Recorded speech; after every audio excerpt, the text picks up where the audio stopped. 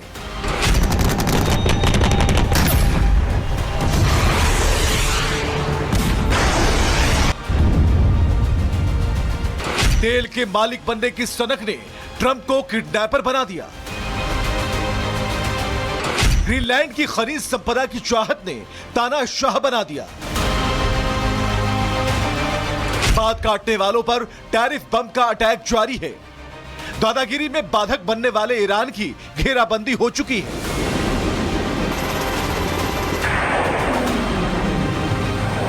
पहले खुद को शांति दूत बताने वाले ट्रंप अब अशांति के वाहक बन गए हैं। I really don't care about that. What I care about is saving lives. And I think I've saved. Donald Trump की यह सनक खतरनाक है क्योंकि ये विनाश उससे पहले की आहट है।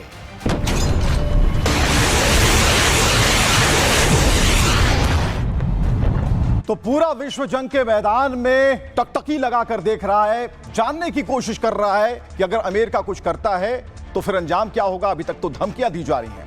हम आपको बता रहे हैं कि ईरान पर अमेरिकी हमले का खतरा मंडरा रहा है और अमेरिका इस वक्त ईरान की घेराबंदी करने में जुटा है। अमेरिका का ताकतवर एयरक्राफ्ट कैरियर ईरान की तट पर बिल्कुल तैनात हो चुका है। यूएसएस अब्राहम लिंकन पर सैकड़ों मिसाइल लॉन्चर लगे। जॉर्डन में अमेरिका के 12 F-15 फाइटर जेट्स मंडरा रहे हैं। जॉर्डन के साल्टी एयरबेस को अमेरिका ने हमले के लिए चुन लिया और इस एयरबेस से ईरान पर हमला करना बेहद ही आसान है। अमेरिका ने हिंद महासागर में भी कार्गो विमान की तैनाती कर दी है, यानी कि खाड़ी देशों में अमेरिका एयर डिफेंस सिस्टम को अब मजबूत कर रहा है। इंटेलिजेंस और साइबर फोर्स को भी अमेरिका पुख्ता करने में लगा है। इसके जवाब में ईरान ने भी युद्ध की तैयारियां शुरू कर दी। तेहरान समेत दूसरे सैन्य ठिकानों पर मिसाइल डिफेंस सिस्टम को तैनात किया गया। 7 दिन के भीतर ईरान ने दूसरी बार रूसी बैलिस्टिक मिसाइल की टेस्टिंग की है और युद्ध की आहट के बीच रूस ने ईरान को इस्कंदर मिसाइल सिस्टम को सौंप दिया है। और इस बीच ईरान के राष्ट्रपति ने कहा, खामनेई पर हमला जंग माना जाएगा। ईरान में एक और बड़ा फैसला ट्रंप के खिलाफ हुआ है क्योंकि ट्रंप पर मुकदमा चलने की बारी है। ईरान के न्यायपालिका प्रमुख ने ईरान हिंसा के लिए ट्रंप को दोषी ठहराया है। मोहसेनी ने कहा, ईरान को अस्थिर करने में ट्रंप का हाथ है, इसलिए ईरान अमेरिकी राष्ट्रपति पर मुकदमा करेगा। यानी ईरान भी इस टकराहट को कम करने के मूड में नहीं दिखता है। तो डिफेंस एक्सपर्ट जो हैं, रक्षा विशेषज्ञ क्या कह रहे हैं, कर्नल शैलेंद्र को सुनते हैं। देखिए उनका नजरिया क्या है। अगर ओवरऑल आप इस पूरी सिचुएशन को देखें तो अब तक जो थी वो टेंशन्स थी, अब वो टेंशन्स बढ़कर धमकियों पर चली गई और अब धमकी से एक स्टेप आगे एक डिप्लॉयमेंट पर आ गई है। और डिप्लॉयमेंट भी कौन सी? एग्रेसिव डिप्लॉयमेंट, जहां थ्रेटनिंग नहीं है, अब क्लैरिटी है। जहां यूएस ने अपने यूएसएस अब्राहम को मलक्का स्ट्रेट में उतार दिया है as a very dangerous movement, उसी तरह जॉर्डन में ईरान ने अपने F-16 तैनात कर दिए हैं।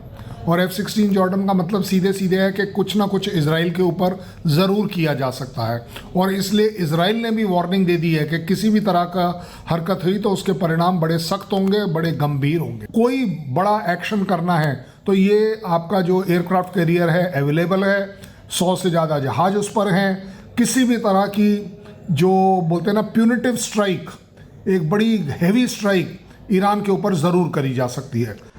तो डोनाल्ड ट्रंप की जो सनक है, जो जिच है, वो सिर्फ ईरान तक नहीं है, बल्कि बात आगे तक निकल चुकी है। ग्रीनलैंड तक उनका कब्जा होना चाहिए, ऐसा वो सोचते हैं। और ये जो पोस्ट किया गया है उसमें झंडे गाड़े जा रहे हैं और खुद झंडा जो है अमेरिका का ट्रंप के हाथों में है और ग्रीनलैंड की धरती। और यह बताने की कोशिश की गई है कि अब हम कब्जा चाहते हैं ग्रीनलैंड पर।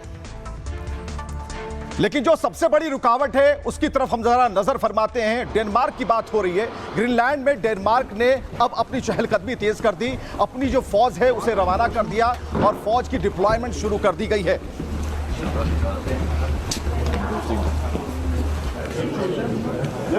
तो चाहे टैरिफ की मार हो या युद्धपोतों से मार, किसी भी तरीके से ग्रीनलैंड पर कब्जा करना है। और इस बात के साफ संकेत ट्रंप ने दे दिए हैं। ग्रीनलैंड में डेनमार्क ने कैसे सैनिक बढ़ाए हैं, सैनिकों की चहलकदमी दिख रही है। दूसरी तरफ डोनाल्ड ट्रंप अभी भी कह रहे हैं कि ग्रीनलैंड, ग्रीनलैंड और ग्रीनलैंड। सुनिए।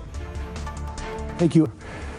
And I may do that for Greenland too. I may put a tariff on countries if they don't go along with Greenland, because we need Greenland for national security. So I may do that. I'll give you a little. I'll take you out of that. In fact, that'll end up being the story. But actually, this is a much bigger story because we're reducing healthcare by numbers that you haven't seen. तो Trump को आपने सुना, लेकिन पूरी दुनिया में Trump बनना चाहते थे, शांति के दूत, खुद को स्थापित करना चाहते थे। लेकिन अब क्या हुआ? उन्होंने अपनी प्लानिंग चेंज कर दी।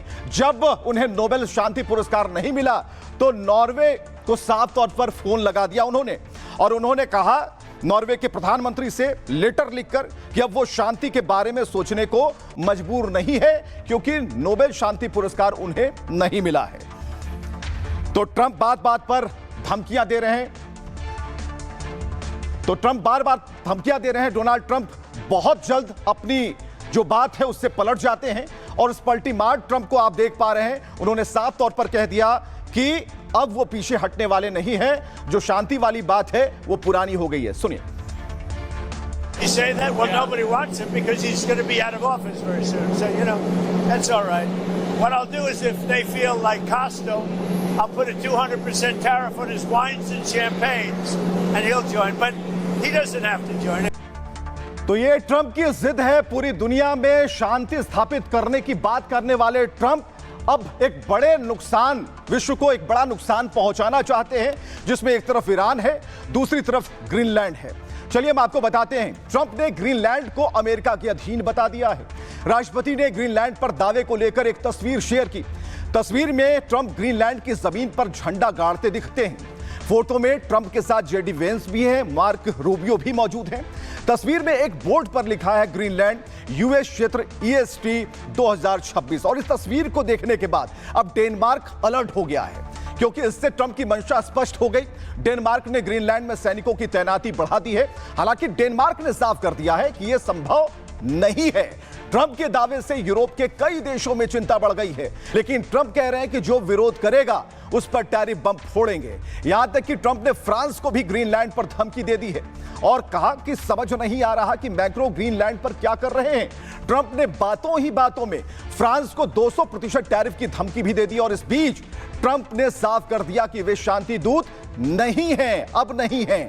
डोनाल्ड ट्रंप नॉर्वे के प्रधानमंत्री को एक चिट्ठी लिखते हैं और पीएम जोनास को लिखे हुए पत्र में ट्रंप अपने दर्द को बांटने की कोशिश करते हैं, उस दर्द को दिखाते हैं और लिखते हैं अब उन्हें नोबेल नहीं मिला, यानी कि नोबेल का शांति पुरस्कार नहीं मिला, तो वो शांति के बारे में सोचने के लिए कतई मजबूर नहीं है, यानी शांति के बारे में वो नहीं सोचेंगे। लेकिन डेनमार्क के जो विदेश मंत्री हैं उन्होंने अपना नजरिया रख दिया है, खासकर ट्रंप की इस चिट्ठी के बाद। वो जरा सुनिए। Please convey that message to the अमेरिकी राष्ट्रपति को दिखाएं कि आपके पास इच्छा है, एक दूरदृष्टि है, एक अनुरोध है, लेकिन आप हम पर दबाव डालकर इसे कभी हासिल नहीं कर पाएंगे।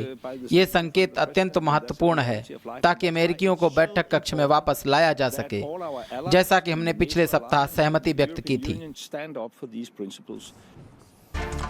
तो यूरोपीय देश और अमेरिका के बीच में टैरिफ वॉर चल रहा है। अपनी बात मनवाने के लिए अमेरिका के राष्ट्रपति लगातार टैरिफ बम फोड़ रहे हैं, लेकिन भारत को फायदा ही फायदा है। और ये फायदा कैसे है वो हम आपको बताते हैं। ये फायदा कैसे बढ़ेगा, क्योंकि आखिर भारत की जो कूटनीतिक तैयारी है वो कैसे इस रुख को बदल देगी, मोड़ देगी। चलिए हम भी मुड़कर बात करते हैं और बात करते हैं ग्रीनलैंड के मुद्दे पर। अमेरिका और यूरोपीय संघ में विवाद चल रहा है।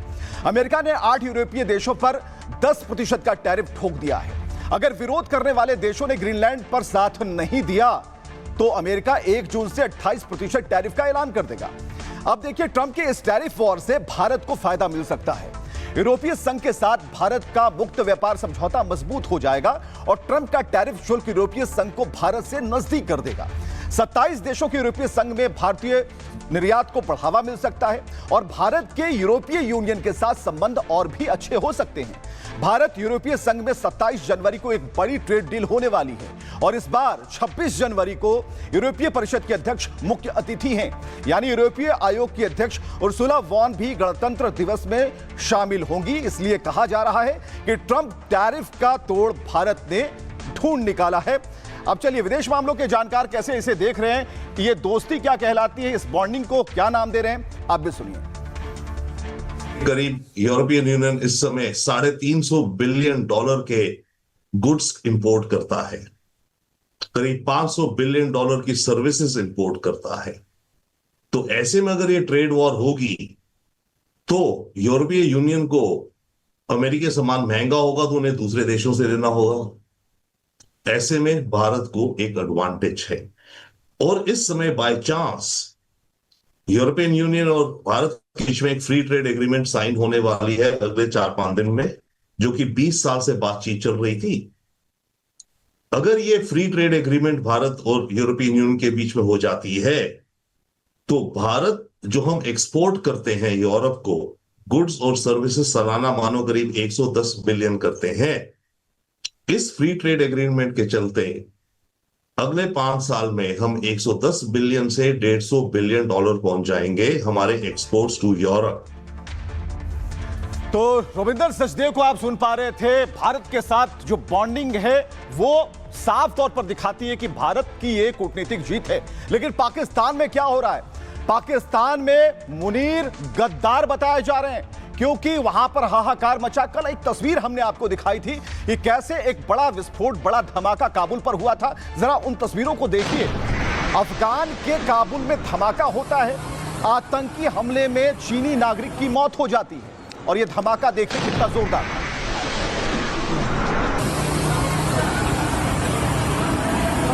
लेकिन तस्वीरों के पीछे कौन था, इसका पता लगाते लगाते यह जानकारी मिली कि इसके पीछे मुनीर का हाथ है। मुनीर ही इसके पीछे रिमोट कंट्रोल कर रहे थे और सारी चीजें उनको मालूम थी, ऐसा दावा किया जा रहा है।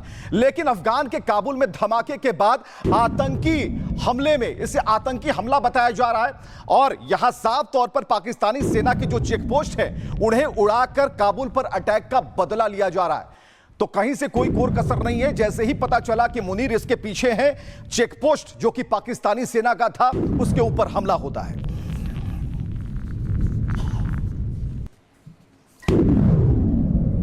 तो पाकिस्तान में तबाही मचाने के लिए अफगानी जो सेना है दोहा पहुंच जाती है हथियार खरीदने के लिए। और आप देख पा रहे हैं उन हथियारों को देखकर अब यह अंदाजा लगा सकते हैं कि पाकिस्तान में जोरदार धमाके की तैयारी कर ली गई है, यानी एक बड़ा धमाका होने वाला है। गुस्से में अफगान है और निशाने पर पाकिस्तान है।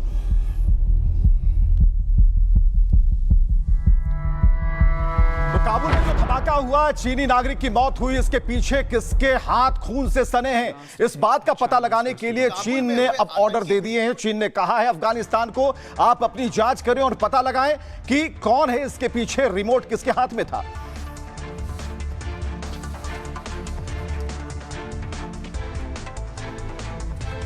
January 19th, A blast hit a Chinese restaurant in Kabul, Afghanistan, and killed and injured many.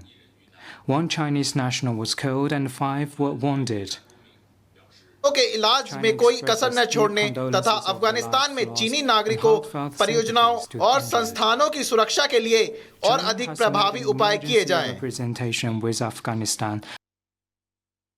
लेकिन जो मुनीर के आतंकी है वो क्या कर रहे हैं? खुली छूट मिली हुई है कि आप जाओ और दहशत फैलाओ, और दहशत गर्दों की जो पूरी टोली है वो बयान पर बयान दे रही है, माइकिंग कर रही है, और ये तस्वीरें बता रही हैं लश्कर आतंकी की कि ये लगातार किस तरीके से अपना हुजूम इकट्ठा करता है और भड़काता है। सुनिएगा। तो इंडियन मीडिया पर अभी चंद लम्हे पहले ये खबर चली है कि जमात, हमारी जमात का नाम लिया पाकिस्तान मरकजी मुस्लिम लीग, अब पानी की फौज तैयार कर रही है। अब वो पानी की फौज तैयार करेंगे और जो बाबरपुर में अलहमदुलिल्लाह मोटर बोट हैंडलिंग की क्लास चली है उसको बाकायदा तौर पर मीडिया पर चलाया जा रहा है, इंडियन मीडिया पर। तो ये अल्लाह ताला ने आपका काम कबूल फरमाया है। लेकिन खबर पैख्तूनख्वा से, जहां पर अब अटैक शुरू हो गया है। काबुल हमले का जो बदला है, क्या उस तरीके से इसको देखा जाए, क्योंकि अटैक हो रहे हैं और पाक सैनिकों के काफिले पर टीटीपी ने धावा बोल दिया है।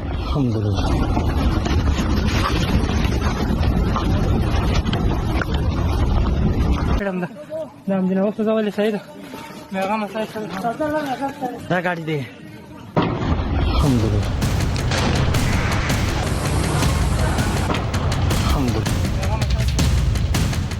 काबुल में आतंकी धमाके के पीछे क्या मुनीर के जिहादी हाथ हैं?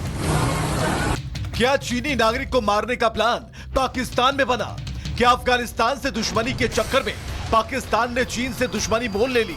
क्योंकि कनेक्शन जिसका भी हो, चीनी विदेश मंत्रालय इस आतंकी हमले पर सख्त है।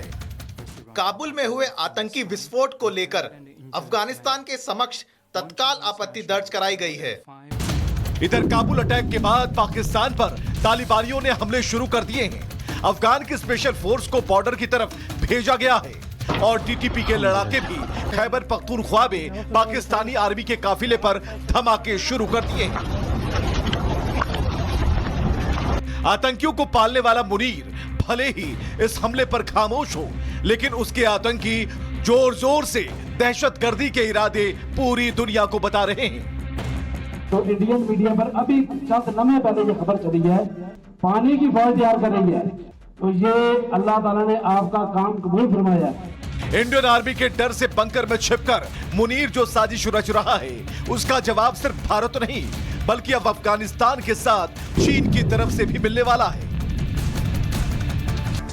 तो मुनीर से अब बारूदी बदला लेने की तैयारी चल रही है। हम आपको बताते हैं कैसे कैसे ये घटनाक्रम आगे बढ़ता है। अफगानिस्तान के काबुल में चीनी नागरिक पर हमला होता है, एक बड़ा धमाका होता है और इस हमले में एक चीनी और 6 अफगान नागरिक मारे जाते हैं। अब जिस चीनी विदेश मंत्रालय ने आतंकी हमला इसे बताया है, इधर हमले के बाद अफगान पाकिस्तान में टेंशन बढ़ गई है। अफगानिस्तान की तरफ से आतंकी हमले को पाक से जोड़ दिया गया और साथ ही धमाके का बदला पाक आर्मी पोस्ट पर हमले से दिया जा रहा और इसके अलावा अफगान स्पेशल फोर्स को बॉर्डर की तरफ भेज दिया गया। यानी पाकिस्तान और अफगानिस्तान में युद्ध की चिनकारी भड़क उठी है। अफगानिस्तान के कंधार प्रांत में दोनों देशों के बीच भीषण गोलीबारी हुई है और यह संघर्ष तब शुरू हुआ जब पाकिस्तानी सेना ने विवादित सीमा क्षेत्र में जबरन बाड़ लगाने की कोशिश की, जिसका अफगानी आर्मी ने विरोध किया। इसके बाद दोनों तरफ से हथियारों का भी इस्तेमाल किया गया, फायरिंग हुई। अफगान पाकिस्तान में युद्ध के हालात के बीच हथियारों की डील हो रही है। कतर से अफगानिस्तान ने हथियारों की डील की और इसकी खेप बस आने वाली है। यानी कि अब जो है ये भी मामला बढ़ता जा रहा है। कर्नल टीबी त्यागी क्या कह रहे हैं, जो कि रक्षा विशेषज्ञ हैं, सुनते होंगे। इस्लामिक स्टेट खुरासान ने जिम्मेदारी ली है कि काबुल के अंदर जो चाइनीज रेस्टोरेंट में अटैक हुआ, जिसमें एक चाइनीज नेशनल और 5 अफगान मारे गए और बहुत सारे लोग जख्मी हुए। जो तालिबान सरकार है अफगानिस्तान में, वो चाइना के कहने पे जो उइगर मुसलमान अफगानिस्तान में हैं, उन्हें वापस चाइना में डिपोर्ट कर रहे हैं। पाकिस्तान को तालिबान के शासन से लड़ने के लिए कोई दूसरा एक ऐसा ग्रुप चाहिए और जो इस्लामिक स्टेट खुरासान है। यानी कि बहुत मुमकिन है कि ये जो ब्लास्ट हुआ है इसके पीछे कहीं ना कहीं अगर एक्टिव कन्नाइवेंस नहीं भी है तो कम से कम टैसिट अप्रूवल तो पाकिस्तान का जरूर दिखाई देता है। तो आतंकी मुल्क पाकिस्तान अब चीन के निशाने पर आ गया है। साफ तौर पर आतंकी मुल्क पाकिस्तान अब चीन के निशाने पर है। जिनपिंग खुद मुनीर और शहबाज को सबक सिखाने वाले हैं। काबुल आतंकी हमले में चीनी नागरिक की मौत के बीच अब जिनपिंग का पाक दौरा मुनीर शहबाज के लिए एक खतरे की घंटी है। इसके अलावा चीन पाकिस्तान आर्थिक गलियारे पर भी चर्चा होनी है, क्योंकि काम अगर टाइम पर नहीं हुआ तो चीन को वापस पैसे लौटाने होंगे। दरअसल पाकिस्तान आर्थिक प्रोजेक्ट से पूरी तरह से भटक गया है। मुल्ला मुनीर का जो फोकस है सिर्फ आतंकियों को ट्रेनिंग देने के पीछे है। साथ ही मुनीर अपने पड़ोसी मुल्क में आतंकी हमले भी करवा रहा और कुछ इसी तरह के हमले में एक चीनी नागरिक की मौत भी हो गई। अब जिनपिंग आतंकी मुल्क से हाथ पीछे खींचने की तैयारी में है। चीन पाकिस्तान आर्थिक गलियारे को लेकर फटकार लगाने वाले हैं। सवाल इस बात को लेकर है कि अब चीन के भी निशाने पर पाकिस्तान आ चुका है। लेकिन बात इतनी नहीं है, कुछ और हलचल, कुछ और भी हंगामा हम आपको दिखाने वाले हैं। आप तस्वीरें जरा देखिए। यह तस्वीर है पाकिस्तान से तनाव के बीच क्या हो रहा है। अफगानिस्तान और कतर में हथियारों की डील हो रही है, यानी कि पाकिस्तान पर चौतरफा वार करने की अब तैयारी चल रही है।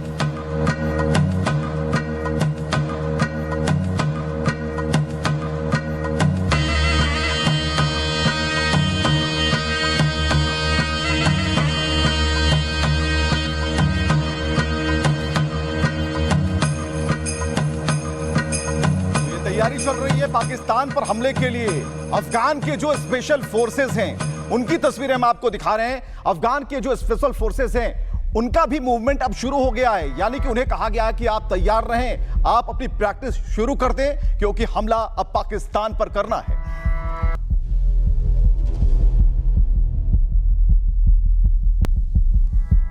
चलिए अगली तैयारियों की वाली तस्वीर हम आपको दिखा रहे हैं। अफगान सैनिकों की जो तैयारी है वो ये बता रही है कि इस बार निशाना नहीं चूकने वाला है। निशाने पर पाकिस्तान और वहां के सैनिक होंगे। फिलहाल ये तस्वीरें कुछ वही इशारा कर रही हैं।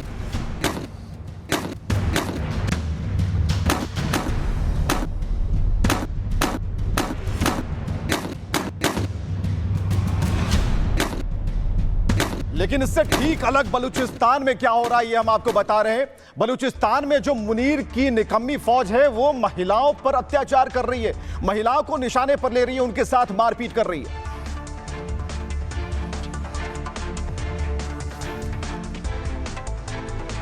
और इधर दावोस में भी प्रदर्शन की तस्वीरें, उससे जुड़ी हुई खबर इस स्क्रीन पर आप देख पा रहे हैं कि दावोस में मुनीर की फजीहत हो रही है।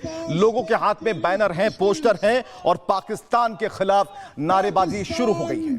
Stop killing Pashtuns. The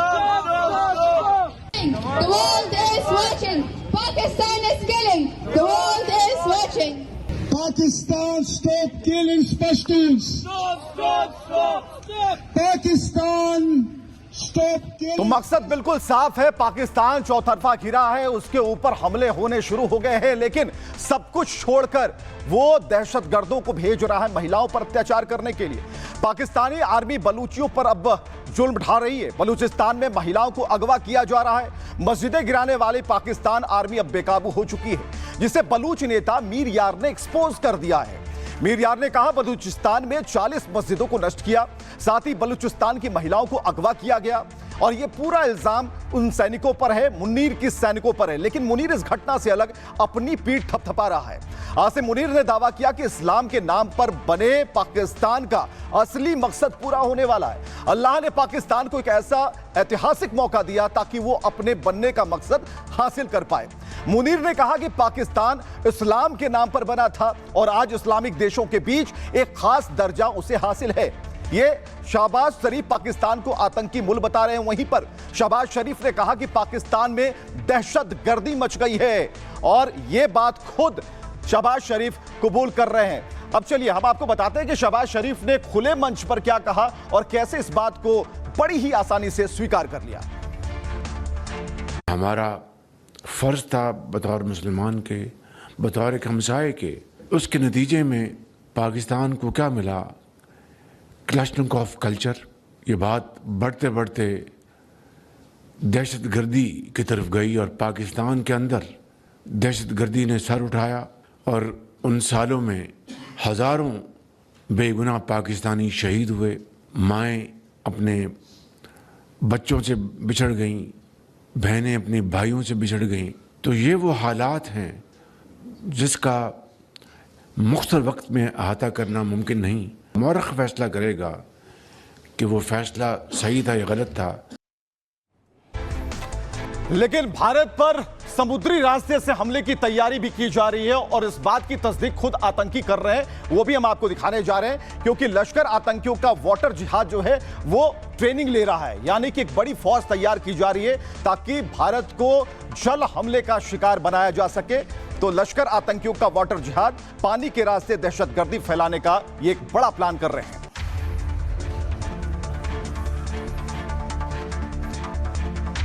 तो चीन काबुल में जो धमाका हुआ उसे आतंकी हमला बता रहा है। दूसरी तरफ लश्कर का जो आतंकी है वो अपनी जमात को समझा रहा है, यानी कि पाकिस्तान का कोई भी अब इनके ऊपर कंट्रोल नहीं है। दहशतगर्द खुलेआम अपनी बात पूरे दुनिया में पहुंचा रहे हैं। इंडियन मीडिया पर अभी चंद लम्हे पहले ये खबर चली है कि जमात, हमारी जमात का नाम लिया पाकिस्तान मरकजी मुस्लिम लीग, अब पानी की फौज तैयार कर रही है। अब वो पानी की फौज तैयार कर रही है और जो बाबरपुर में अलहमदुलिल्लाह मोटर बोट हैंडलिंग की क्लास चली है उसको बाकायदा तौर पर मीडिया पर चलाया जा रहा है, इंडियन मीडिया पर।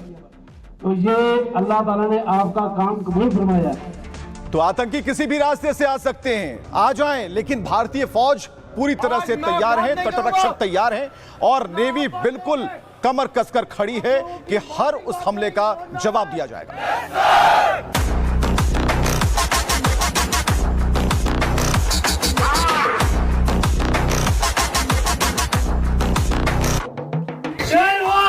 शेर की तरफ आप करोगे तो नारे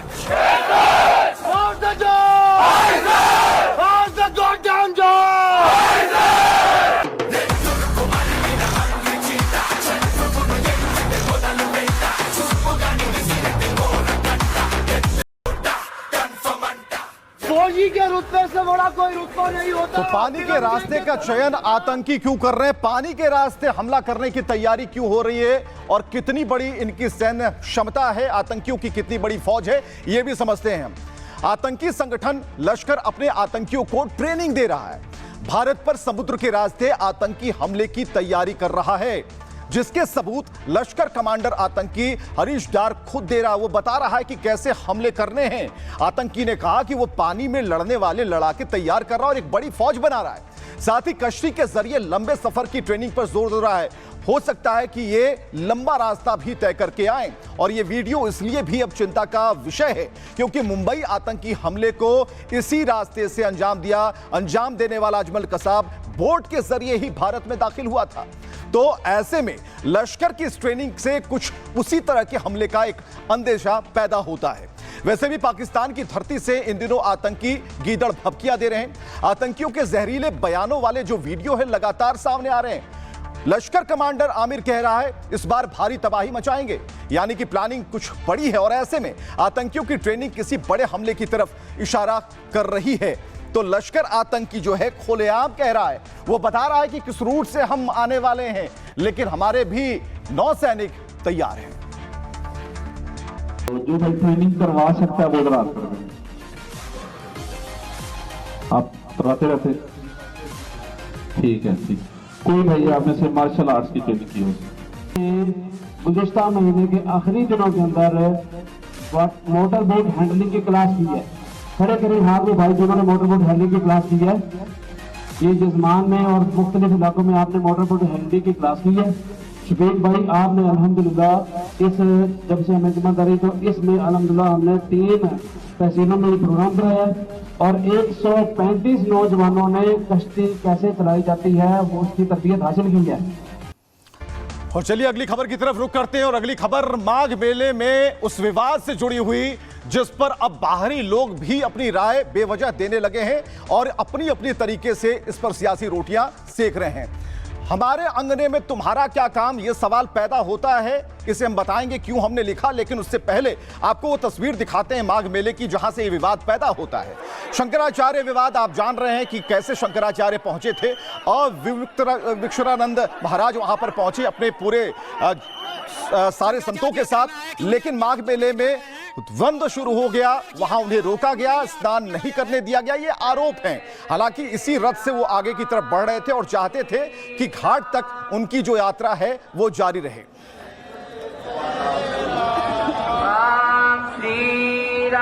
लेकिन सनातनियों की इस बकझक में मजा आ रहा है, किसे भाईजान को मजा आ रहा है, इमरान मसूद हो या फिर कोई और अफजल अंसारी, सभी लोग अपना अपना ज्ञान बांट रहे हैं और कह रहे हैं, अपने अपने तरीके के बयान दे रहे हैं। लेकिन सवाल है कि आखिर यहां टपकने की क्या जरूरत थी, जरा देखिएगा।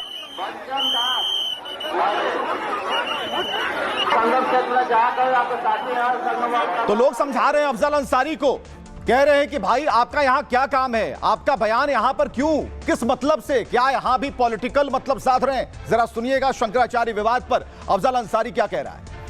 पर धर्मपीठ के शंकराचार्य स्वामी अभिमुक्तेश्वरानंद जी के साथ जो मौनी अमावस्या के शुभ मुहूर्त के अवसर पर उनको रोका गया और कहा गया कि आप बंदी में जाएंगे, उनको अपमानित किया गया। ऐसा लग रहा था जैसे पहले से ये लोग मन बनाए हुए थे, पूर्वाग्रह से ग्रसित। और दूसरे भाईजान की तो कहना ही क्या, यहां इमरान मसूद जो हैं वो साफ तौर पर गुरु ज्ञान दे रहे हैं, सनातनियों को भड़काने की कोशिश कर रहे हैं और उन्हें ऐसा लग रहा है कि सनातनी आपस में लड़ गए। जरा सुनिएगा इनका क्या कहना है। सर, लोगों की आस्थाओं पर चलेगा। ये देखिए, ये खंडित मूर्तियां पड़ी हुई हैं, तो आप मंदिर तोड़ दोगे, प्राचीन मंदिर तोड़ दोगे, खंडित मूर्ति क्या पुनः स्थापित हो सकती है? उठाने का तरीका भी हो सकता है, जंजीर बांध के भगवान की मूर्ति के बारे में खींच देंगे आप। जो वीडियो आ रहे हैं बड़ा मन विचलित कर रहे हैं। बड़ा दुख हो रहा है, मिर्ची लग रही है, लगनी नहीं चाहिए थी, लेकिन इस बीच शंकराचार्य से बातचीत हो गई है अखिलेश यादव की, यानी अखिलेश यादव का भी दिल पसीज गया। उन्होंने भी कहा कि ऐसे मौके छोड़ने नहीं चाहिए। क्या बातचीत हुई है ये आप भी देखिए। हिंदू धर्म ही है, हम तो अपना लड़ रहे हैं, अपनी लड़ाई अभिमन्यु की तरह चक्रव्यूह में लड़ रहे हैं। इन्होंने हमको संगम स्नान से वंचित कर दिया। कितना बड़ा संवैधानिक जो है इन्होंने प्रश्न खड़ा किया है कि क्या किसी हिंदू बच्चे को आप स्नान से वंचित कर सकते हो? कर दिया इन्होंने। तो शंकराचार्य अनशन पर बैठ गए, हिल नहीं रहे, टस से मस नहीं हो रहे, लेकिन प्रशासन का जो एक नोटिस है वो आग में घी का काम कर रहा है। और इस नोटिस में क्या लिखा वो हम आपको बताने जा रहे हैं। नोटिस में लिखा है कि शंकराचार्य और जो ये पद है वो कैसे आप ढो सकते हैं। कहने का मतलब ये है सरल भाषा में कि ये कैसे अनशन पर बैठे शंकराचार्य, आप शंकराचार्य नहीं है, ये प्रशासन का नोटिस, उसमें लिखी बात। तो यहां पर हम आपको बता रहे हैं कि जवाब में जो शंकराचार्य ने दिया है जवाब, वो भी सुना जाना चाहिए कि आखिर शंकराचार्य ने प्रशासन के नोटिस का जवाब क्या दिया।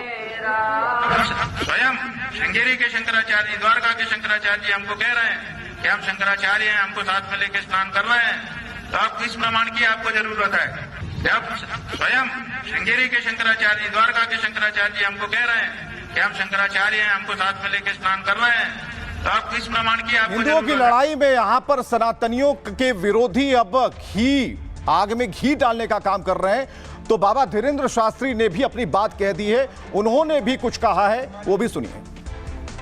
एक बात याद रखना, जिस दिन तिरंगा में चांद आ गया, न बर्मा बचेंगे, न शर्मा बचेंगे, न क्षत्रिय बचेंगे, न वैश्य बचेंगे, न कबीरपंथी बचेंगे, न रैदासी, न परशुराम वाले बचेंगे, न तुलसीदास वाले बचेंगे। बांग्लादेश में भी उनके पास भी संपत्ति थी, व्यापार था, बच्चे थे, पत्नी थी, एक नहीं बची। विधवा औरत से 40 लोगों ने रेप किया।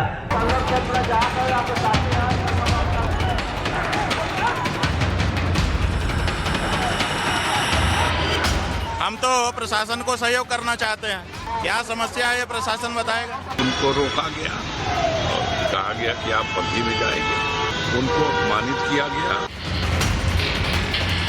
सनातनियों की जंग में भाईजान ने ऐसे एंट्री मारी जैसे उनका ये फेवरेट प्लेग्राउंड हो।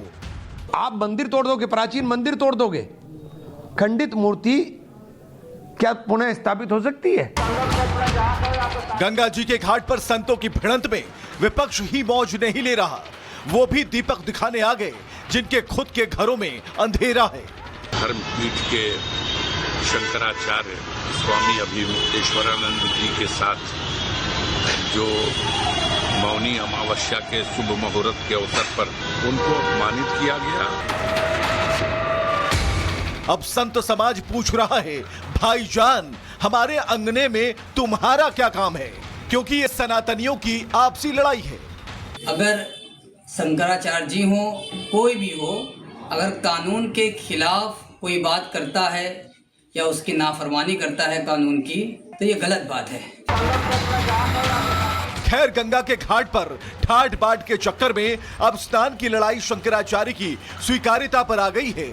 प्रशासन कह रहा है कि साबित करो तुम शंकराचार्य हो, और अविमुक्तेश्वरानंद कह रहे हैं क्या तुम तय करोगे? शंकराचार्य का निर्णय शंकराचार्य करते हैं और हम निर्णित हैं। पुरी के शंकराचार्य जी ने हमारे बारे में कुछ नहीं कहा है। जब स्वयं श्रृंगेरी के शंकराचार्य, द्वारका के शंकराचार्य जी हमको कह रहे हैं कि हम शंकराचार्य हैं, हमको साथ में लेके स्नान कर रहे हैं, तो आप किस प्रमाण की आपको जरूरत है? सवाल शंकराचार्य जैसे पद पर नहीं, बल्कि पद का है जिन संतों पर धैर्य, त्याग, धर्म सिखाने की जिम्मेदारी है। अगर वो गुस्से से लाल होने लगे तो सनातनियों में क्या संदेश जाएगा? फिर संत चाहे प्रयागराज में बैठे हों या कहीं और। तो बात हो रही है शंकराचार्य की, लेकिन भाईजान कूद पड़े हैं। आप समझिए, अपने मतलब को साधने के लिए भाईजान पीछे नहीं रह रहे। माघ मेले में स्नान विवाद अब संत वर्सेस मेला प्रशासन बन गया है। मेला प्रशासन ने नोटिस भेज दिया शंकराचार्य को और जवाब मांगा है उनसे। नोटिस में पूछा गया है कि आप शंकराचार्य शब्द का इस्तेमाल कैसे कर रहे हैं। प्रशासन ने सुप्रीम कोर्ट से चल रहे विवाद और आदेश का हवाला दिया है। कहा है कि अभी तक कोई भी ज्योतिष पीठ का शंकराचार्य घोषित नहीं है, इसलिए खुद को शंकराचार्य बताना नियमों का उल्लंघन है। तो 24 घंटे के भीतर प्रशासन ने शंकराचार्य से इसे लेकर जवाब मांग दिया है। शंकराचार्य ने जवाब में कहा कि उन्हें आध्यात्मिक परंपरा में यह अधिकार मिला है। उन्होंने पूछा क्या यह प्रशासन तय करेगा कि हम शंकराचार्य हैं या नहीं। दरअसल विवाद की जो शुरुआत है वो मौनी अमावस्या के दिन स्नान को लेकर हुई थी। हुआ यह था कि स्वामी अविमुक्तेश्वरानंद संगम घाट पर पहुंचे थे, रथ से आगे बढ़ रहे थे और मेला प्रशासन ने सुरक्षा और भीड़ प्रबंधन का हवाला दिया, उन्हें रोक दिया। फिर शंकराचार्य समर्थक संगम मार्ग पर बैठकर विरोध करने लगे। सबसे पहले अखिलेश यादव ने फोन कर शंकराचार्य से बातचीत की है और उन्होंने कहा कि बवाल तो तब हो गया जब अफजल अंसारी ने इस विवाद में एंट्री ले ली। यानी कि हिंदू संगठन कह रहे हैं कि हमारे आपसी मामले में अफजल क्यों बोल रहे हैं, क्योंकि एक दिन पहले इमरान मसूद ने मणिकर्णिका के मुद्दे को हवा दी थी।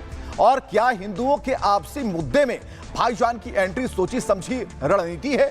तो ये एक बड़ा विषय है, क्योंकि ये जो विवाद है अब बढ़ता जा रहा है और अखिलेश की एंट्री हो गई, भाईजान की एंट्री हो गई। लेकिन क्या कह रहे हैं शंकराचार्य खुद, ये आप सुनिए। ये प्रशासन तय करेगा कि हम शंकराचार्य हैं कि नहीं है। उत्तर प्रदेश का मुख्यमंत्री तय करेगा कि भारत का राष्ट्रपति तय करेगा। शंकराचार्य का निर्णय शंकराचार्य करते हैं और हम निर्णित हैं। पुरी के शंकराचार्य जी ने हमारे बारे में कुछ नहीं कहा है। उन्होंने न तो कहा कि ये नहीं है और उन्होंने न तो कहा कि ये है। जब स्वयं श्रृंगेरी के शंकराचार्य, द्वारका के शंकराचार्य जी हमको कह रहे हैं कि हम शंकराचार्य हैं, हमको साथ में लेके स्नान कर रहे हैं, तो आप किस प्रमाण की आपको जरूरत है? तो ये मामला सनातनियों का है, हिंदुओं का है, लेकिन इसमें बीच में जो नॉन सनातनी है यानी कि भाईजान है, वो क्यों कूद पड़े, ये भी सुनिए। आखिर उनकी मंशा क्या है। सही को सही और गलत को गलत कहना चाहिए और जहाँ के ऊपर जांच होना चाहिए, बाकायदा निष्पक्ष जांच हो, चाहे तो ना मौलवी मुल्ला लोग हो, चाहे शंकराचार्य जी हो, कोई भी हो, और अगर से कोई दोषी पाया जाए उसके अंदर तो उसके खिलाफ कार्रवाई होना चाहिए और मुख्यमंत्री का दायित्व भी यही है। सबको अपनी बात रखने का अधिकार है, लेकिन कानून के दायरे में रह के, वो चाहे कोई साधु संत हो या जो है फिर कोई मौलाना हो, इस तरीके से किसी संत के साथ या उनके जो है चेलों के साथ ये घटना ना होनी चाहिए थी। लेकिन जब जहां सवाल आता कानून और जो है लाइन आर्डर का, तो उनको भी जो संत जी है, जो शंकराचार्य जी हैं, उनको भी इस बात का ख्याल रखना चाहिए था कि पहले इजाजत ले ली जाती और जो तरीका है वहाँ पे जाने का, उस तरीके से उनको वहाँ जाना चाहिए था। अगर शंकराचार्य जी हो, कोई भी हो, अगर कानून के खिलाफ कोई बात करता है या उसकी नाफरमानी करता है कानून की, तो ये गलत बात है। तस्वीरें जरा आप देखिए, ये तस्वीरें बता रही हैं कि ज्योतिर्मठ के शंकराचार्य जो कह रहे हैं कि हमें स्नान करने से रोका गया, लेकिन पुरी के शंकराचार्य वहां जाते हैं और बड़े ही तल्लीनता के साथ स्नान करते हैं। जरा देखिए दो तस्वीरें, एक कह रहे हैं कि हमें रोका गया, और दूसरे शंकराचार्य जो कि पूरी पीठाधीश्वर हैं, उन्होंने सहजता से स्नान किया है।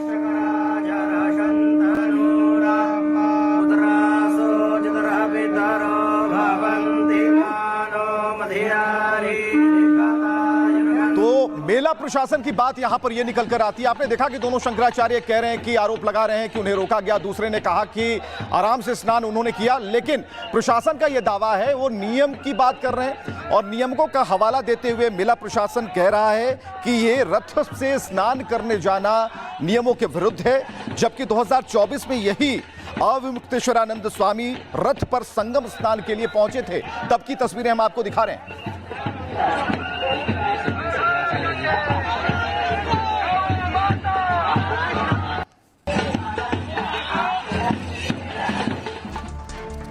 तो शंकराचार्य गुस्से में हैं, उनके ऊपर कई तरह के आरोप, नोटिस भेज दिया गया, नोटिस का जवाब देना है, उनके वकील भी तैयार हैं, लेकिन वो गुस्से में हैं। लेकिन एक बड़े संत समागम की तैयारी को लेकर उन्होंने बयान दिया। उन्होंने कहा कि दिल्ली में बहुत बड़ी मंडली जुटने वाली है। क्या कह रहे हैं देखिए। गौ माता की रक्षा के लिए आवाज बुलंद करने की जरूरत है। 10-11 मार्च को दिल्ली में की रक्षा हो रहा है। आप और आपके साथ दल बल को आना है। तो शंकराचार्य को आपने देखा, सुना, उनके ऊपर जो आरोप लग रहे हैं। हालांकि प्रशासन उन्हें कैसे टेंट लगाने के लिए एक व्यवस्थित जगह देता है, तो आखिर उसका तर्क क्या है, ये प्रशासन को भी बताना चाहिए। चलिए हम आपको बताते हैं कि हो क्या रहा है। जो विवाद स्नान पर शुरू हुआ था, वो अब शंकराचार्य पद तक पहुंच गया है। स्वामी अविमुक्तेश्वरानंद का शंकराचार्य बनना शुरू से ही विवादित रहा। खुद को ज्योतिर्मठ का शंकराचार्य वो बताते आ रहे हैं। शंकराचार्य स्वामी स्वरूपानंद सरस्वती के निधन के बाद उत्तराधिकारी के तौर पर तय किए गए। 2022 में ज्योतिर्मठ के शंकराचार्य स्वरूपानंद सरस्वती का निधन होता है और समाधि से पहले ही उत्तराधिकारियों के नाम सार्वजनिक रूप से घोषित कर दिए जाते हैं।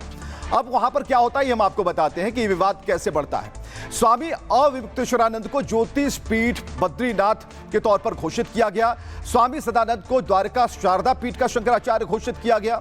यह घोषणा स्वरूपानंद सरस्वती के पार्थिव शरीर के ठीक सामने की गई थी, लेकिन अविमुक्तेश्वरानंद के शंकराचार्य बनने पर कई अखाड़ों ने सवाल खड़े कर दिए। सन्यासी अखाड़ों और अखाड़ा परिषद ने इस नियुक्ति को मान्यता नहीं दी। परिषद अध्यक्ष महंत रविंद्र पुरी ने प्रक्रिया पर गंभीर आपत्ति दर्ज कराई।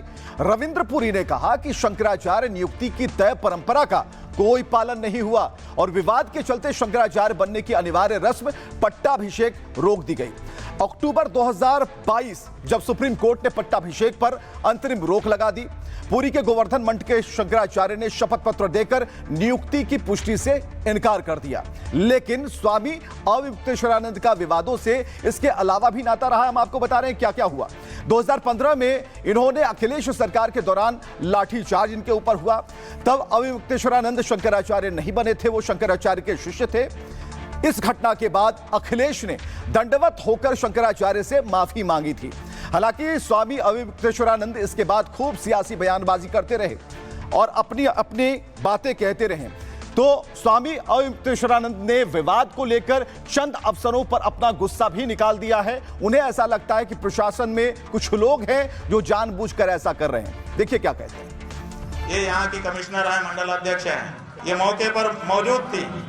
हमने इनको सामने खड़ी हुई देखा था, लेकिन 2-2.5 घंटे तक वहां पर हमारे लोगों को मारा पीटा जाता रहा और ये सबकी खड़ी होकर के गवाह बनती रही।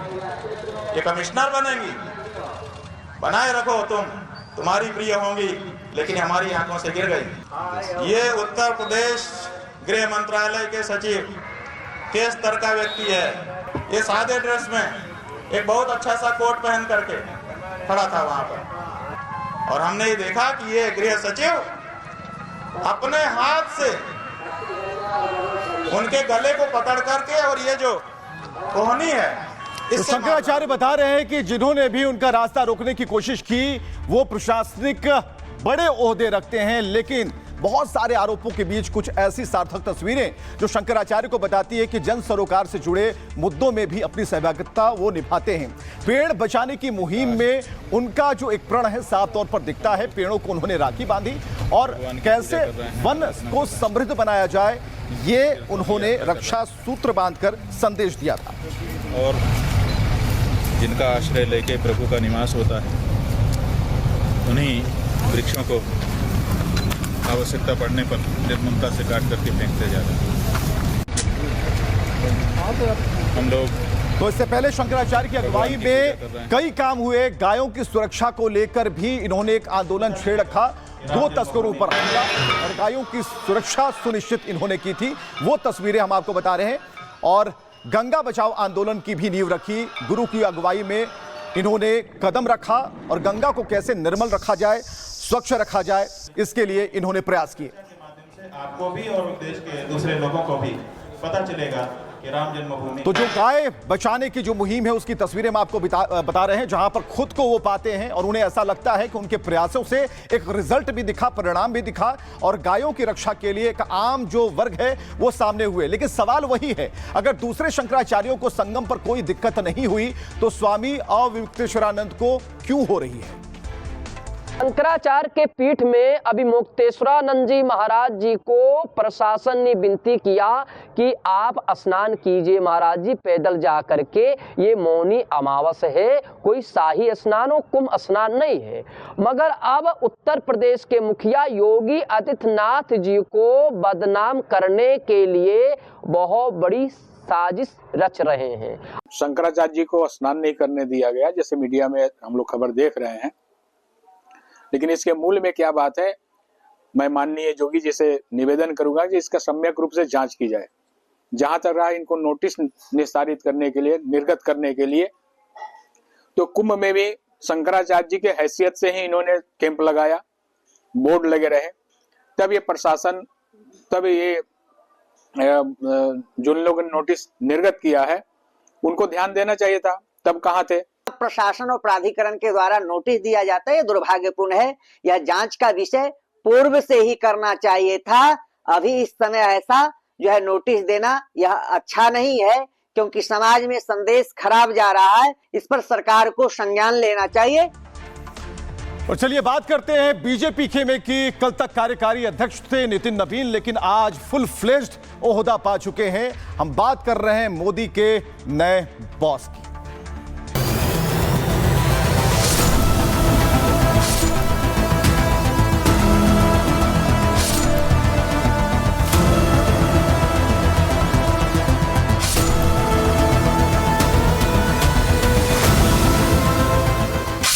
कार्यकर्ता हूं, वे मेरे बॉस हैं। बॉस खेल रहे हैं? ये क्या बिग बॉस का गेम चल रहा है यहाँ? ये मेरे बॉस हैं, मैं उनका बॉस हूं, क्या है ये? अगर समीक्षा करेंगे, ये पतन के कारणों की ओर जाएंगे, तो फिर उसी परिवार पर सवाल उठेंगे जिस परिवार ने कांग्रेस पर कब्जा करके रखा है।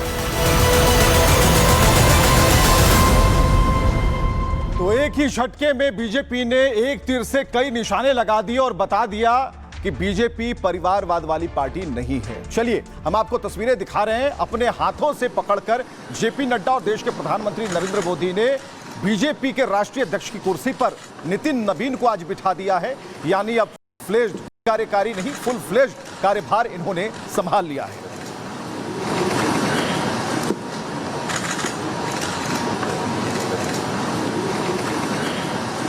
तो पार्टी अध्यक्ष बने हैं नितिन नवीन और प्रधानमंत्री आगे आगे, लेकिन फिर प्रधानमंत्री ने इन्हें वो कुर्सी सौंपी और बीजेपी के ये राष्ट्रीय अध्यक्ष बन गए नितिन नवीन। इसके बाद की तस्वीरें आप देख रहे हैं। बुके देकर प्रधानमंत्री ने इनका स्वागत किया और उसके बाद मिठाई खिलाई, माला पहनाई और तमाम बीजेपी के बड़े लीडर्स यहां पर मौजूद थे, जो ये बताता है कि बीजेपी कैसे अब जेनजी की तरफ बढ़ रही है, युवाओं को मौका दे रही है।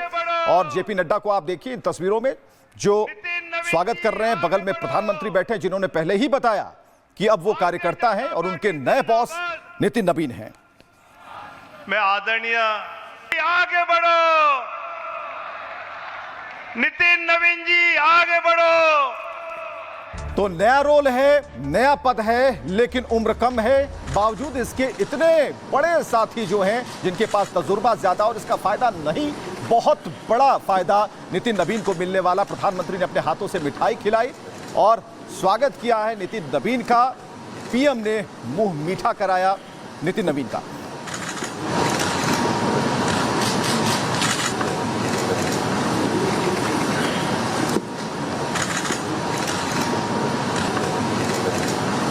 तो ये तस्वीरें बता रही हैं कि पार्टी में नवीन युग की शुरुआत हो गई। प्रधानमंत्री ने कहा वे कार्यकर्ता हैं और नवीन जो है वो बॉस है। लेकिन कुछ जश्न की तस्वीरें हम आपको दिखाने जा रहे हैं। जरा देखिए, राजधानी पटना यानी जहां से नितिन नवीन आते हैं वहां पटाखे छूट रहे थे, क्योंकि अब बीजेपी के राष्ट्रीय अध्यक्ष नितिन नवीन बनाए गए।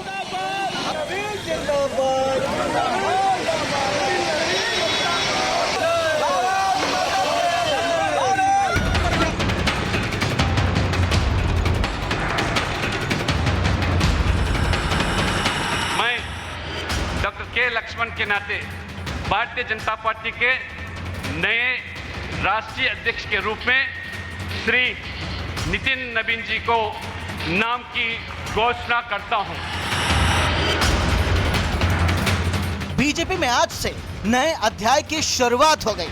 पार्टी को नितिन नवीन के तौर पर सबसे युवा अध्यक्ष मिल गया। पार्टी ने गाजे बाजे के साथ अपने नए अध्याय का ऐलान किया। खुद प्रधानमंत्री ने नए अध्यक्ष को अपना बॉस बताया। माननीय नितिन नवीन जी, मैं कार्यकर्ता हूं, वे मेरे बॉस हैं। कि उन्होंने नितिन नवीन को लेकर नीचे तक अपना संदेश पहुंचा दिया है। मतलब पार्टी अध्यक्ष is the boss, that's it. वैसे नितिन के सामने भी चुनौतियां कम नहीं। पहले तो उन्हें खुद को साबित करना है। इसी साल 5 राज्यों में चुनाव होने। पूरे विश्वास के साथ कहना चाहते हैं कि आदरणीय प्रधानमंत्री मोदी जी के नेतृत्व में नितिन नवीन जी की अध्यक्षता में भारतीय जनता पार्टी आने वाले समय में अब बंगाल में भी कमल खिलाएगी। बंगाल में भी कमल, पुडुचेरी में और तमिलनाडु में हम सरकार बनाएंगे और केरल में भी हम अच्छे नतीजे देंगे। इस विश्वास के साथ हम आगे बढ़ रहे हैं। तो प्रधानमंत्री ने साफ कहा कि मैं कार्यकर्ता और नवीन ही मेरे बॉस हैं। चलिए इसे भी जरा समझने की कोशिश करते हैं। नितिन नवीन बीजेपी के राष्ट्रीय अध्यक्ष बन गए हैं। उन्हें 12वें अध्यक्ष के तौर पर काम उन्होंने संभाल लिया। उन्हें 14 दिसंबर को कार्यकारी अध्यक्ष बनाया गया था। 19 जनवरी को पूर्णकालीन अध्यक्ष के लिए पर्चा भरा था। नितिन नवीन के अलावा किसी और ने नामांकन नहीं किया, यानी रास्ता बिल्कुल साफ था। इसके बाद पार्टी अध्यक्ष के तौर पर उनके नाम का ऐलान हो गया। नवीन के नाम के ऐलान के बाद पीएम ने उन्हें फूल की माला पहनाई, उन्हें पार्टी अध्यक्ष की कुर्सी पर बिठाया, मिठाई खिलाई अपने हाथों से। उस वक्त राजनाथ सिंह मौजूद थे, अमित शाह थे, जेपी नड्डा भी वहीं पर मौजूद थे। इसके अलावा पार्टी के कई दूसरे राष्ट्रीय नेता भी मौजूद थे।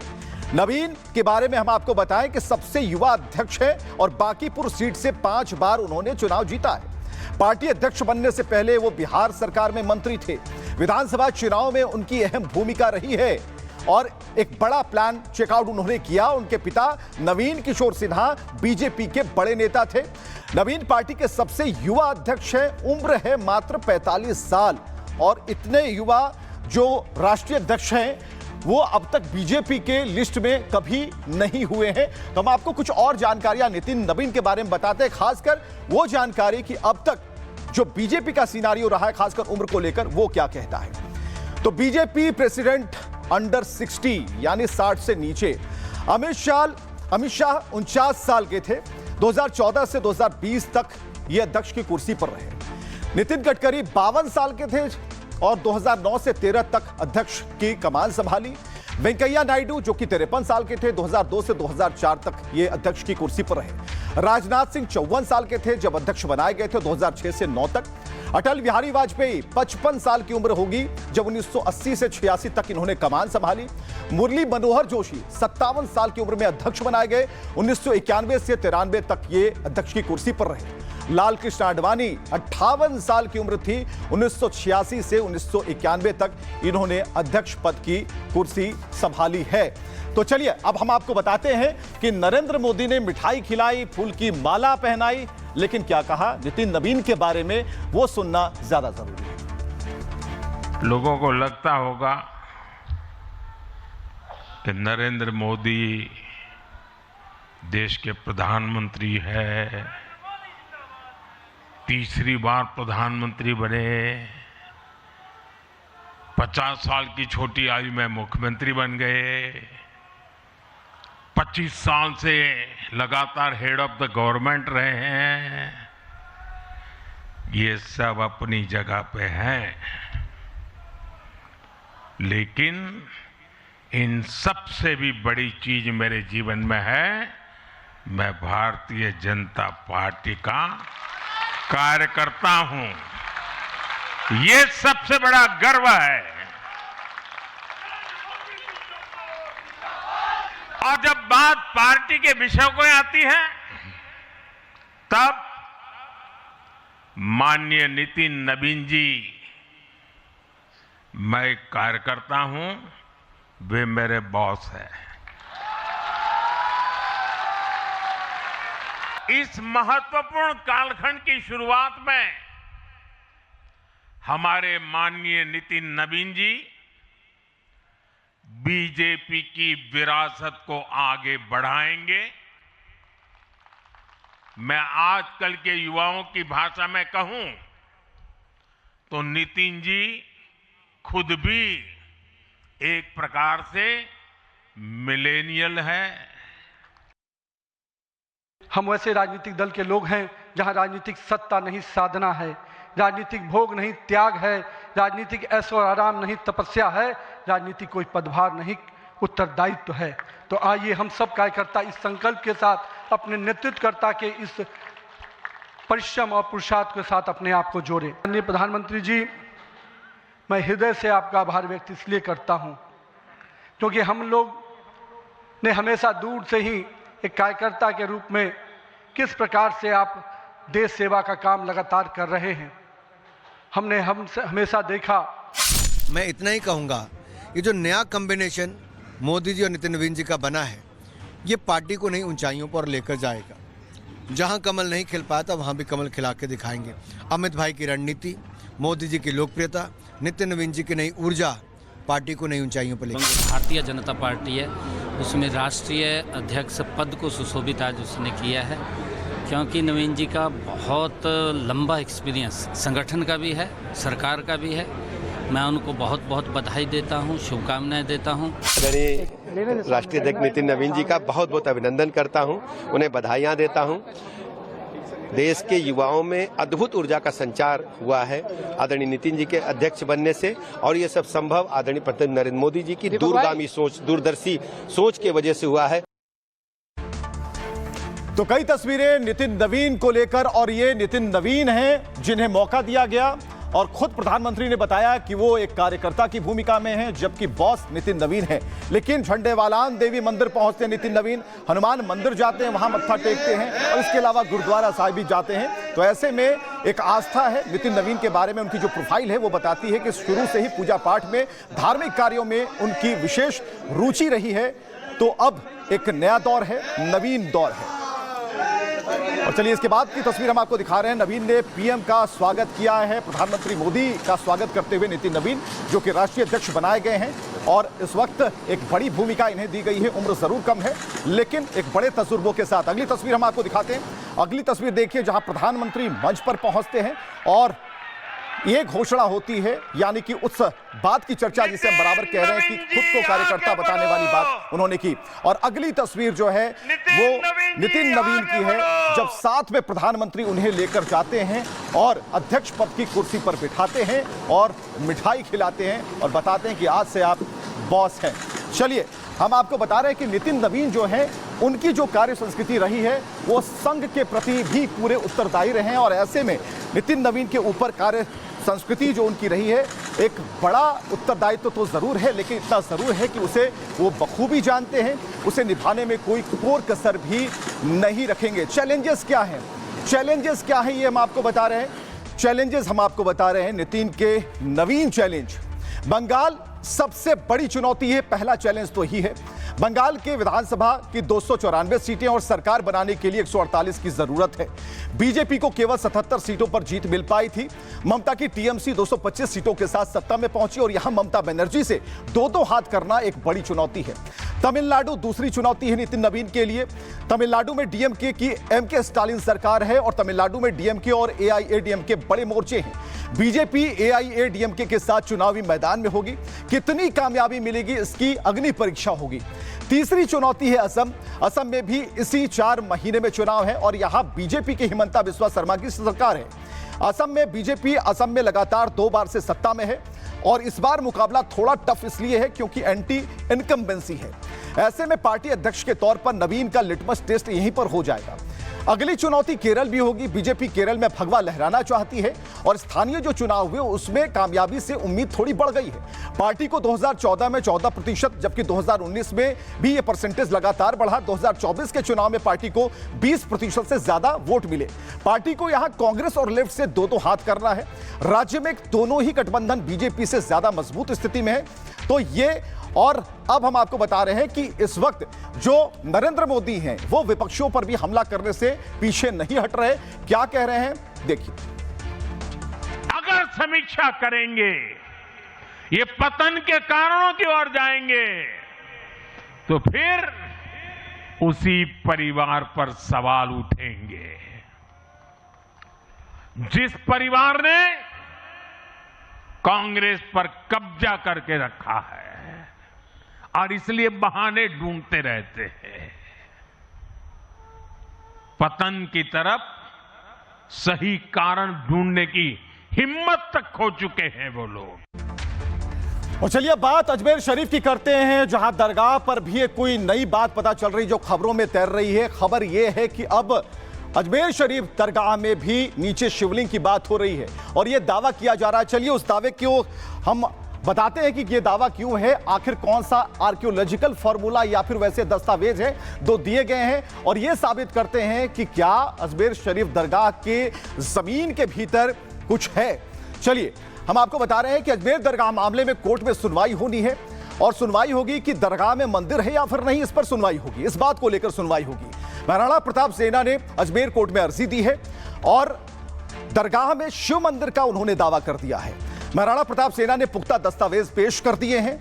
नक्शे, रेकी और शिवलिंग के चित्र समेत कई सबूत सामने रख दिए हैं और दावा है कि साजिश के तहत शिव मंदिर बंद किया गया है।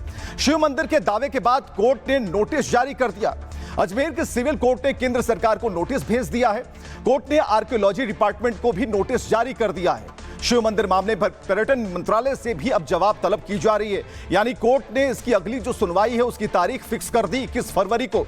अजमेर में ख्वाजा की दरगाह है और इस दरगाह पर अजमेर शरीफ दरगाह के नाम से भी इसे जाना जाता है। अजमेर शरीफ दरगाह एक प्रसिद्ध सूफी संत की दरगाह है। अजमेर शरीफ देश के सबसे महत्वपूर्ण धार्मिक स्थलों में से एक है, जहां पर सभी धर्मों के लाखों लोग हर साल जियारत के लिए जाते हैं। अजमेर शरीफ इंडो इस्लामिक वास्तुकला का एक शानदार उदाहरण है, जिसमें अकबर, जहांगीर और शाहजहां जैसे मुगलों का भी योगदान रहा है। लेकिन हिंदू संगठनों का दावा है कि यह दरगाह शिव मंदिर की जगह बना है। दरगाह में मौजूद बुलंद दरवाजे की बनावट हिंदू मंदिरों के दरवाजे की तरह है। नक्काशी को देखकर भी अंदाजा लगाया जा सकता है कि यहां एक हिंदू मंदिर था। दरगाह के ऊपरी स्ट्रक्चर भी हिंदू मंदिरों के अवशेष जैसे ही दिखते हैं और दरगाह के गुंबद भी इसके पहले मंदिर होने का सबूत देते हैं। दरगाह में पानी और झरने मंदिरों की तरह हैं, जो अमूमन शिव मंदिरों में होता है। तो ये दावे मजबूत कर रहे हैं उस दावे को जो बता रहा है कि यहां इसके नीचे शिव मंदिर है। चलिए हम आपको बता रहे हैं कि किस तरीके से इस दावे को और भी प्रमुखता से यह बताते हुए कहा जा रहा है कि आर्कियोलॉजिकल जो साइट्स हैं, जो सबूत हैं, वो बराबर इसकी तरफ इशारा कर रहे हैं। चलिए अब बारी है आज के सूत्र की। तो आज का जो सूत्र है स्वामी विवेकानंद का सूत्र है। जीवन जीने की कला बताते हैं। स्वामी विवेकानंद कहते हैं कि ऐसा कोई काम नहीं है जो मनुष्य नहीं कर सकता। संसार का सारा सामर्थ्य और ऊर्जा मनुष्य के अंदर ही मौजूद है। अगर कोशिश सार्थक होती है, सही दिशा में होती है, तो फिर आप कुछ भी कर सकते हैं। लोग चाहे आपकी तारीफ करें, निंदा करें, चाहे आप पैसे वाले हो ना हो, आप कभी भी सच्चाई का रास्ता मत छोड़िएगा, क्योंकि सत्य ही आपको सफलता की सीढ़ी तक ले जाएगा। तो आज के लिए बस इतना ही। आप जहां भी रहें खुश रहें, मग्न रहें, अपनों के साथ रहें और राष्ट्रहित की भावना को हमेशा सर्वोपरि रखें। जय हिंद। अब आया असली स्वाद। अब आया स्वाद। जब स्वाद के पड़े हो लाले तो MDH का चंकी चाट मसाला डालें। MDH का चंकी चाट मसाला। MDH